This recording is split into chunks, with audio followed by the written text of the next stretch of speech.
British ഭരണകൂടത്തിനെതിരെയുള്ള പ്രക്ഷോഭങ്ങൾക്ക് നേരെ അതിഭീകരമായ മർദ്ദനങ്ങളും അടിച്ചമർത്തലുകളും ഉണ്ടായിട്ടുണ്ടെന്നത് സത്യമാണ്. പക്ഷേ അതിൻ്റെ വാർത്തകളെങ്കിലും പുറത്തെത്തിയിരുന്നു. അതിഭീകരമായ ഏകാധിപത്യവും കേട്ടുകേൾവിയില്ലാത്ത മർദ്ദനമുറകളും നടമാടിയ അടിയന്തരാവസ്ഥക്കാലത്ത് ഒരു വാർത്തകളും പുറത്തെത്തിയില്ല.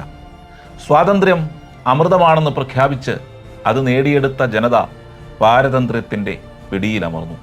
ജനാധിപത്യത്തിൻ്റെ നാലാം തൂണുകളായ മാധ്യമങ്ങൾ കുനിയുക മാത്രമല്ല ചെയ്തത്, വാമൂടി മുട്ടിലിഴയുകയായിരുന്നു. സ്വന്തം പൗരന്മാരുടെ അവകാശം അവരാൽ തെരഞ്ഞെടുക്കപ്പെട്ട ഭരണകൂടം തന്നെ കവരുന്ന അവസ്ഥ. അക്രമികൾക്കും ഗുണ്ടകൾക്കും രാജ്യദ്രോഹികൾക്കുമെതിരെ ചുമത്താനെന്ന പേരിൽ കൊണ്ടുവന്ന മിസ നിയമം പ്രതിപക്ഷ നേതാക്കളുടെ മേൽ ചുമത്തുന്ന അവസ്ഥ. ആരെയും എന്തു പേരിലും എവിടെ വച്ചും അറസ്റ്റ് ചെയ്യാൻ പോലീസിന് കഴിയുന്ന അവസ്ഥ. സ്ത്രീകളെയും കുട്ടികളെയും എന്തിന് വളർത്തുമൃഗങ്ങളെപ്പോലും ആക്രമിക്കാൻ പോലീസിന് കഴിയുന്ന അവസ്ഥ.